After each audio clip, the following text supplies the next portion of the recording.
All right, main event time. Jamahal Hill versus Alex Pereira, the last minute replacement main event that people are, not overly happy with, even though it is a fantastic fight. I think that Jamahal Hill's coming back too soon. I mean, he ruptured his Achilles.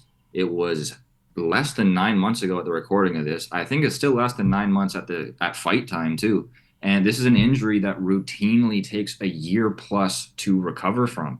Um, if you go to Google right now, at least if you're in Canada, it'll say something similar, I'm sure, wherever you live. It says return to high impact activities post surgery take between 9 and 15 months. So again, 9 to 15 months. And it's been 9 months. And this guy's supposed to fight in the biggest card in the history of the UFC. I think it's crazy. What do you think, Mike? I think it's kind of messed up after a guy went above and beyond. Like, that was a really cool thing to do, to be like, hey, here's my belt. I'm relinquishing it. I'll come back when I'm better. And then you're going to ask him to come back in 9 months. Like, he probably didn't even have to relinquish the belt. We've had champions out that long, John Jones, uh, and not relinquish their belt. And yeah, I think they just needed a main event for UFC 300. They couldn't get the people that they wanted. Israel Adesanya actually said that they asked him to be on this card. The way he said it was, he said he was summoned, but he decided not to come on this card. And he said he was going to take a couple years off, so I wasn't surprised by that. But As did John Jones, by the way. John Jones said he was asked as well, but then he decided that he had better things to do, like threaten to kill people. So, each their. yeah, don't drug test John Jones. But yeah, I think it's honestly kind of crappy to do to Jamahal Hill here. Um, could he win this fight? I mean, yeah, I guess he could. I mean, is he knocked Alex Pereira out? But I would have loved to see this fight when both guys were 100%. And this injury could get significantly worse. Like, I'm not super familiar with this, but Pereira, he's got bad leg kicks. Yeah, like you mentioned before, Jamal Hill is a southpaw, and Pereira has struggled with southpaws, and he might not be attacking that leg as much.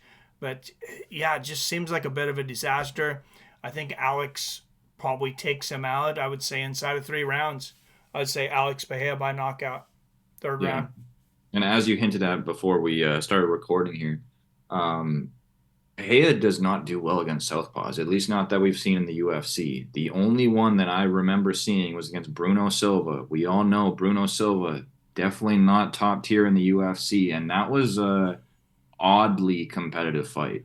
So he's against a Southpaw here, a much, much better one. If Hill's injury is close or magically fully recovered, this could be very, very interesting.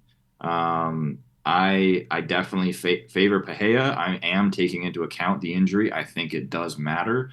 Pereira, despite coming up from 85, I think he's the bigger guy. Jamahal Hill listed at 6'4". We all know you're lying, buddy. Change that shit to 6'2". Like, come on, bro. And Pereira is certainly close to an actual 6'4" man, and I think he's got all the advantages here.